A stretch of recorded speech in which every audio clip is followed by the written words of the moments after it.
এই বন্ধুরা, আমি যদি আপনাদেরকে প্রশ্ন করি যে পৃথিবীর সবথেকে উচ্চ বিল্ডিং কোনটি, আমি জানি আপনারা খুব তাড়াতাড়ি উত্তর দিয়ে বসবেন যে বুর্জ খলিফা। হ্যাঁ, এটা আমিও জানি যে পৃথিবীর সর্বোচ্চ বিল্ডিং হলো বুর্জ খলিফা, যার উচ্চতা হলো 728 মিটার এবং যেটি 160 তল বিশিষ্ট একটি ইমারত। সম্পূর্ণ বুর্জ খলিফা তৈরি হওয়া নিয়ে একটি সেপারেট ভিডিও অদ্ভুত দশে রয়েছে। যদি আপনারা না দেখে থাকেন তবে ভিডিও ডিসক্রিপশনের লিঙ্কে ক্লিক করে দেখে নিতে পারেন। কিন্তু যদি আপনি অলরেডি ওই ভিডিওটি দেখে থাকেন তাহলে এটা নিশ্চয়ই জানবেন যে বুর্জ খলিফা তৈরি করাটা অতটা সহজ ছিল না। বর্তমানে বুর্জ খলিফার থেকে উচ্চ একটি বিল্ডিং তৈরি হচ্ছে, যার নাম হলো জেড্ডা টাওয়ার।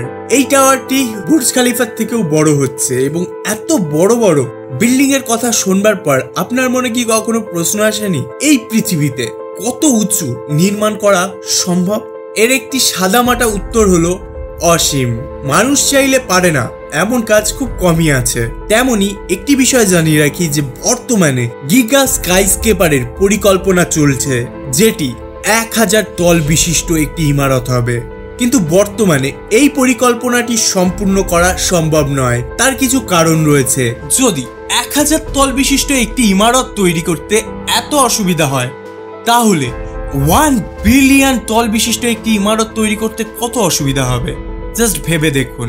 আর আপনি এটাও ভেবে দেখুন যে 1 বিলিয়ন তল বিশিষ্ট একটি ইমারতকে দেখতে কেমন হবে। আমি জানি আপনি ভাবতে পারছেন না। আজ আকাশ বর্মনের এই ভিডিওটিতে এসব বিষয় নিয়ে আলোচনা হবে এবং আমরা কল্পনা করে দেখব 1 বিলিয়ন তল বিশিষ্ট একটি ইমারতকে দেখতে কেমন হবে। তো চলুন শুরু করা যাক। 1 বিলিয়ন ফ্লোর বিশিষ্ট স্কাইস্কেপারটি দেখার আগে এই স্কাইস্কেপারটিকে একবার দেখুন। এটি হচ্ছে সিমিজু মেগাসিটি পিরামিড। এটি একটি 240 তল বিশিষ্ট উচ্চ প্রজেক্ট এবং এটি নির্মাণ করছে একটি জাপানিজ আর্কিটেক্ট কোম্পানি এবং এটিকে ফিউচারে জাপানের একটি বড় কর্পোরেশন টাইরাল কর্পোরেশনের হেডকোয়ার্টার হিসাবে ব্যবহার করা হবে। এই সিমাজু পিরামিড মিশরের পিরামিড থেকে 14 গুণ বড় এবং এই সিমাজু পিরামিডটি 204টি ছোট ছোট পিরামিডের মাধ্যমে একটি বড় পিরামিডে পরিণত হবে। এই 204টি পিরামিড প্রত্যেকটি আয়তন ও উচ্চতায় সমান হবে। যদিও বা সিমাজু পিরামিডের ফ্লোর সংখ্যা বুর্জ খলিফার থেকে বেশি হলেও উচ্চতায় বুর্জ খলিফার থেকে এটা সামান্য কম। সিমাজু পিরামিডের উচ্চতা হবে 730 মিটার এবং এই বিল্ডিংটিতে একসাথে 1 মিলিয়ন মানে 10 লক্ষ লোক বসবাস করতে পারবে। এই সিমিজু মেগাসিটি পিরামিড বিশাল একটি প্রজেক্ট, কিন্তু মানুষের কল্পনা এখানেই থামেনি। মানুষের কল্পনা আপাতত থেমেছে 1 বিলিয়ন তল বিশিষ্ট ইমারতে। কিন্তু এত উঁচু বিল্ডিং তো মুখের কথা নয়।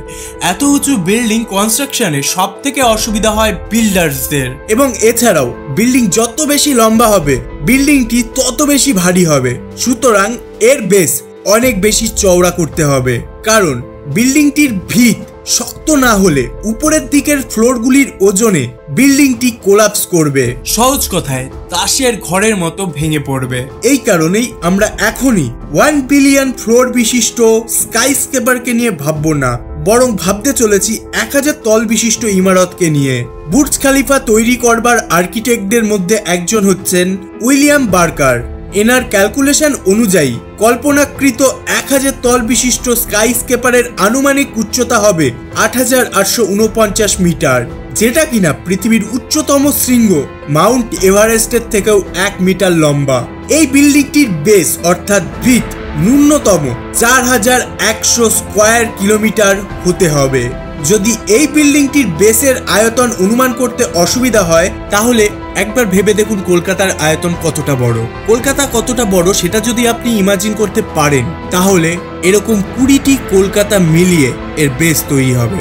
সেই কারণেই ব্যাপারটি শুনতে সহজ মনে হলেও ব্যাপারটি কিন্তু সহজ বিষয় নয় এবং এই বিষয়কে কঠিন বানাতে সাহায্য করে আরো অনেক বিষয়, যেমন প্রথমত ইকোনমিক ফাউন্ডেশন। এই স্ট্রাকচারের জন্য প্রয়োজনীয় অর্থের এখনো অনেক অভাব রয়েছে, আর আসলেও এই ইমারতের তৈরিতে কত টাকা খরচ হবে তা এখনো সঠিকভাবে অনুমান করা যায়নি। এই বিল্ডিংটি তৈরি করবার জন্য কোথা থেকে টাকা আসবে তা আমি এখনো পর্যন্ত জানি না। দ্বিতীয়ত এর আকৃতি, এই ইমারতের আকৃতি নর্মাল বিল্ডিং এর মতন করলে হবে না। যদি বিল্ডিংটিকে সাধারণ বিল্ডিং এর মতন করা হয় তাহলে একটি নির্দিষ্ট উচ্চতার পর থেকে বিল্ডিংটিকে প্রচন্ড এয়ার টার্বুলেন্সের সম্মুখীন হতে হবে এবং এই তীব্র হাওয়ায় বিল্ডিংটি উড়েও যেতে পারে। শুনতে হাস্যকর হলেও বাস্তবে তা ঘটবে। সুতরাং বিল্ডিংটিকে গোল বা অর্ধগোল বা পিরামিডের আকৃতির বানাতে হবে। বুর্জ খলিফার মতনই এই বিল্ডিংটির বেসও অর্থাৎ ভিতও বাট্রেস পদ্ধতিতে তৈরি করতে হবে। প্রত্যেকটি বড় স্বপ্নকে একেবারেই সম্পূর্ণ করা যায় না। অনেক বড় স্বপ্নগুলোকে ছোট ছোট কিন্তু শক্ত ধাপে ধাপে পূর্ণ করাই শ্রেয়। এই জন্য মিস্টার বার্কার প্রথমেই 1 বিলিয়ন ফ্লোরের পরিকল্পনা নেয়নি। তিনি 10,000টি ফ্লোর বিশিষ্ট স্কাইস্কেপার তৈরি করবার পরিকল্পনা নেন, যেটার উচ্চতা হবে 59,000 মিটার এবং যেটা পৃথিবীর উচ্চতম শৃঙ্গ, যেটা কিনা অবভিয়াসলি মাউন্ট এভারেস্টের থেকেও 7 গুণ বেশি লম্বা হবে। চমকপ্রদ ও ইউনিক শেপ ছাড়াও এত উঁচু ইমারত তৈরির জন্য প্রয়োজন অত্যন্ত হার্ড ম্যাটেরিয়াল, আর যার মধ্যে সব থেকে বেশি ম্যাটেরিয়াল যেটি লাগবে সেটা হলো ট্রান্সপারেন্ট অ্যালুমিনিয়াম। এই ম্যাটেরিয়ালটি স্টিলের থেকেও 3 গুণ বেশি শক্ত। এছাড়াও ব্যবহার করা যেতে পারে ন্যানো ম্যাটেরিয়ালস, যেটা কিনা বৈজ্ঞানিকদের মতে প্রায় আনডিস্ট্রয়েবল, অর্থাৎ যাকে ধ্বংস করা যায় না। কিন্তু আমরা যেমনটা বুঝতে পারছি 1000 তল বিশিষ্ট একটি ইমারত তৈরি করতেই যখন এত সমস্যা হতে পারে, তাহলে 10,000 তল বিশিষ্ট একটি ইমারত তৈরি করতে কত সমস্যা হতে পারে। এর একটি সমস্যা হবে এলিভেটরে। নর্মাল এলিভেটর গুলো এত উঁচু বিল্ডিং এর জন্য একেবারেই যোগ্য নয়, কারণ এগুলি অনেক ধীর গতি সম্পন্ন। সেই কারণেই এই বিল্ডিং গুলোতে লাগাতে হবে আল্ট্রা ফাস্ট ক্যাটাপুলেট এলিভেটর। এছাড়াও এই বিল্ডিং এ ওঠানামার জন্য ইন্ডাস্ট্রিয়াল বেলুন ব্যবহারের কথাও ভাবা হচ্ছে। সত্যি কথা বলতে একথা শুনবার পর আমারও প্রায় বিশ্বাস হচ্ছিল না, কিন্তু এমনটা পরিকল্পনা করা হচ্ছে। এখন যখন আমরা 10,000 ফ্লোরের মাইলস্টোন ক্রস করেই ফেলেছি, তাহলে আসুন মানসিকভাবে আমরা আরো উঁচু বিল্ডিং তৈরিতে এগিয়ে যাই। কি কি সমস্যা হবে এর থেকেও বেশি উঁচু বিল্ডিং তৈরি করতে হলে চলুন দেখে নেওয়া যাক। 1 লক্ষ ফ্লোর বিশিষ্ট ইমারত। 1 লক্ষ তল বিশিষ্ট স্কাইস্কেপারের শীর্ষভাগ মানে মাথাটা পৃথিবী সংলগ্ন স্পেসে পৌঁছে যাবে, যেখানে গ্র্যাভিটি নেই বললেই চলে, এবং এখানে গ্র্যাভিটির যোগান কৃত্রিমভাবেই করতে হবে। এই বিল্ডিং এর টপ ফ্লোর গুলি থেকে স্পেস স্টেশন, তারা, চাঁদ, স্যাটেলাইট, কমেট ও অ্যাস্ট্রয়েড অনেক কাছ থেকে দেখা যাবে। হয়তো আমরা কোনো ইউএফও কেও এইখান থেকে দেখতে পাবো। কিন্তু এমন সময় যেটা সমস্যা হবে সেটা হলো ভাঙা স্যাটেলাইটের পার্টস, যেগুলো পৃথিবীর চারিদিকে বন্দুকের গুলির চেয়েও বেশি গতিতে প্রায় 56,000 কিলোমিটার পার আওয়ারের গতিতে প্রদক্ষিণ করছে। আর আমরা যেটা আগের ধারণা থেকে পেলাম সেটা হলো এই বিল্ডিং গুলোকে তৈরি করতে হলে আমাদের ট্রান্সপারেন্ট অ্যালুমিনিয়াম ব্যবহার করতে হবে। এক্ষেত্রে স্যাটেলাইটসের পার্টস গুলি অত গতিতে এই ট্রান্সপারেন্ট অ্যালুমিনিয়াম গুলোকেও ভেঙে ফেলবার ক্ষমতা রাখে। নাসার মতে আমাদের পৃথিবীর চারিপাশে প্রায় 17 কোটির থেকেও বেশি ভাঙা মেশিনপত্র ঘোরাফেরা করছে, কিন্তু বৈজ্ঞানিকরা এ নিয়ে কল্পনা করেছে অদূর ভবিষ্যতে তারা এসব আবর্জনা মহাকাশ থেকে সরিয়ে নেবেন বলে আশাবাদী। ইতিমধ্যে বিজ্ঞানীরা এর একটি টেস্ট রিভিউ নিচ্ছেন রিমুভ ডাবরিস নামক যন্ত্রের সাহায্যে। এটি একটি হাই টেকনোলজি সম্পন্ন যন্ত্র, যেটা স্পেসে থাকা সব নোংরাগুলোকে জালের সাহায্যে একত্রিত করবে এবং স্পেস থেকে সম্পূর্ণ আবর্জনা পরিষ্কার করবে। এছাড়া সুরি স্পেস সেন্টারও একটি স্পেস ভ্যাকিউম ক্লিনার তৈরি করছে, যা পৃথিবীর অরবিটে থাকা সমস্ত আবর্জনাকে গ্রাস করে নেবে। অর্থাৎ এরকম পরিস্থিতিতে বিল্ডিং এর কাজ চলতেই পারে, অর্থাৎ আমাদের কল্পনা এবার বাধাহীনভাবে এগিয়ে যেতে পারে। এবার কল্পনা করা যাক মেগা স্কাইস্কেপারকে নিয়ে। আমরা যদি 100টি স্কাইস্কেপারকে একের উপর একটি বসাই, যাদের প্রত্যেকটিতে আগের জানা মতো 10,000টি ফ্লোর আছে, তাহলে সেটাই হবে মেগা স্কাইস্কেপার। এবং তখন এই বিল্ডিং এর ফ্লোরের সংখ্যা হবে 10 মিলিয়ন মানে 1 কোটি। এবং এরকম উচ্চতায় আরো 1000টি বিল্ডিং একের উপর আরেকটি রেখে তৈরি করলে সেটা হবে গিগা স্কাইস্কেপার, যার ফ্লোর সংখ্যা হবে 1 বিলিয়ন।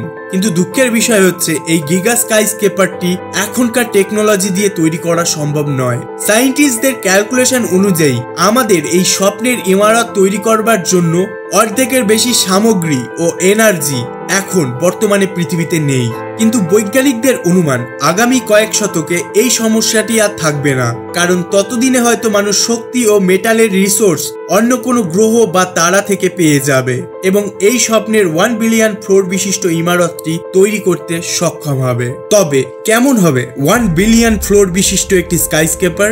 বলে রাখা ভালো, 100 কোটি তল বিশিষ্ট একটি স্কাইস্কেপার শুধুমাত্র একটি বিল্ডিংই হবে না, এমনকি একটি শহরও হবে না। বলা যেতে পারে এটি নিজেই একটি পৃথিবীতে পরিণত হবে। এই বিল্ডিং এর চারিপাশে থাকবে ফ্লেক্সিবল খোলস, যার মধ্যে থাকবে আর্টিফিশিয়াল জলবায়ু, এবং এই বিল্ডিংটি আলোকিত হবে মানুষের তৈরি আর্টিফিশিয়াল সূর্য দিয়ে। এই বিল্ডিং এর একটি ফ্লোর থেকে অন্য ফ্লোরে যেতে মানুষকে ব্যবহার করতে হবে সুপারসনিক এলিভেটর, এবং যদি বলা হয় একটি অংশ থেকে অন্য অংশে যেতে কি ব্যবহার করবে, তার উত্তর হবে এয়ারক্রাফট অথবা হতে পারে স্পেস ক্রাফট ব্যবহার করতে হবে, কারণ এতটাই বড় হবে এই বিল্ডিং। শুধু তাই নয়, এই গিগা স্কাইস্কেপারের শীর্ষে মানে বিল্ডিংটির মাথার সাথে লেগে থাকবে আমাদের চাঁদ। হ্যাঁ, তবে আমাদের সঙ্গী চাঁদ আমাদের এই স্ট্রাকচারটিকে ভেঙেও ফেলতে পারে যদি আমরা সতর্ক না থাকি। সেই কারণে আমাদের এই বিল্ডিং এর চারিপাশে একটি লেয়ার বানাতে হবে, যাতে চাঁদ বা স্যাটেলাইটের দ্বারা আমাদের এই 1 বিলিয়নের স্কাইস্কেপারের কিছু না হয়। কিন্তু এই স্কাইস্কেপারের সব থেকে বড় বাধা হলো টাকা। হ্যাঁ, টাকা, কারণ এই স্কাইস্কেপার বানাতে খরচ হবে শত শত ট্রিলিয়ন মার্কিন ডলার, যেটা কিনা অনেক অনেক বেশি টাকা। এত টাকা যদি আমরা বিকল্পভাবে ব্যবহার করি এবং সকলকে এই টাকা ভাগ করে দিই, তাহলে আমাদের পৃথিবীর প্রত্যেকটি মানুষ কোটি কোটি টাকার মালিক হয়ে যাবে। এই টাকা দিয়ে প্রত্যেকটি মানুষ পৃথিবীতে জায়গা কিনে সুন্দর বাড়ি করে থাকতে পারবে অথবা চলে যাবে অন্য গ্রহে বসবাস করবার জন্য। কিন্তু যদি এই বিল্ডিংটি তৈরি হয়, তাহলে সেখানে থাকতে হলে অনেক অনেক টাকা সাধারণ মানুষকে দিয়ে থাকতে হবে, যা কিনা অসম্ভব কল্পনা। তাই এটা বলা চলে যে সাধারণ অবস্থাতে মানে পৃথিবীতে সব ঠিকঠাক চললে 100 কোটি তল বিশিষ্ট স্কাইস্কেপার বানানোর উদ্যোগ হয়তো কেউ নেবেই না। কিন্তু কি হবে যদি পৃথিবীতে সব ঠিকঠাক না চলে, মানে যদি পৃথিবীতে বিপর্যয় নেমে আসে অথবা মহামারী নেমে আসে? মহামারীর নাম শুনলেই আমার বুক কেঁপে ওঠে। যাই হোক, যদি এমন পরিস্থিতি তৈরি হয় যেখানে পৃথিবীর সব মানুষকে একসাথে বসবাস করতে হয়, তখন কি এই 1 বিলিয়ন ফ্লোর বিশিষ্ট স্কাইস্কেপারে সব মানুষ ধরে যাবে? বর্তমানে আমাদের পৃথিবীতে 770 কোটি মানুষ আছে। একটি সায়েন্টিফিক ক্যালকুলেশনে দেখা যায় 10টি মানুষ মাত্র 1 স্কয়ার মিটারে দাঁড়িয়ে থাকতে পারে, অর্থাৎ 28 কিলোমিটার লম্বা বর্গাকার জমিতে পৃথিবীর সব মানুষ ধরে যাবে, যার ক্ষেত্রফল হবে মাত্র 784 স্কয়ার কিলোমিটার। মানে 3টে কলকাতা শহরে পৃথিবীর সব মানুষ ধরে যাবে। কিন্তু সেই ধরা আসলে হবে গায়ে গা লাগিয়ে দাঁড়িয়ে থাকা। একজন সাধারণ মানুষ সাধারণ জীবনযাপনের জন্য 30 স্কয়ার মিটার স্থান ব্যবহার করে। সেক্ষেত্রে একটি মডার্ন স্কাইস্কেপারের একটি ফ্লোরে 500রও বেশি মানুষ সহজেই বসবাস করতে পারবে। সেক্ষেত্রে পৃথিবীর সব মানুষ 35 লক্ষ ফ্লোর বিশিষ্ট স্কাইস্কেপারে অনায়াসে সাধারণ জীবনযাপন করতে পারবে, আর 100 কোটি তল বিশিষ্ট ইমারতের প্রয়োজনই পড়বে না। 100 কোটি ইমারতে পৃথিবীর সব মানুষ সহ স্টেডিয়াম, মল থেকে শুরু করে সমস্ত আধুনিক স্থান নির্মাণ করা সম্ভব হবে। যেমনটা আগেই বলেছি, 100 কোটি তল বিশিষ্ট ইমারত নিজেই একটি পৃথিবী হবে। তো বন্ধুরা, আজকের ভিডিওটি এইটুকুই। আশা করি ভালো লেগেছে। যদি ভালো লেগে থাকে তবে অবশ্যই লাইক করবেন, বন্ধুদের সাথে শেয়ার করবেন। পাশাপাশি আকাশ বর্মন চ্যানেলে নতুন হলে লাল সাবস্ক্রাইব বাটনে ক্লিক করে বেল আইকনটিতে প্রেস করে নেবেন এরকমই ইন্টারেস্টিং ভিডিও সবার আগে দেখতে। আর হ্যাঁ, আমাদের অদ্ভুত দাস চ্যানেল বন্ধ হয়ে যাওয়ার পর আবারও আমরা অদ্ভুত দাস চ্যানেল খুলেছি, যে চ্যানেলটির নামের মধ্যে একটুখানি পার্থক্য, সেটা হলো ও এর জায়গায় এ, তারপরে DVUD, তারপরে 10। অদ্ভুত দাস চ্যানেলটির লিঙ্ক এবং আমার গেমিং চ্যানেল বোম ক্রিয়েটারও লিঙ্ক ভিডিও ডিসক্রিপশনে রয়েছে, তাই সেই চ্যানেলগুলোকেও সাবস্ক্রাইব করে নিতে ভুলবেন না। সর্বশেষে thanks for watching. Stay happy, stay cool.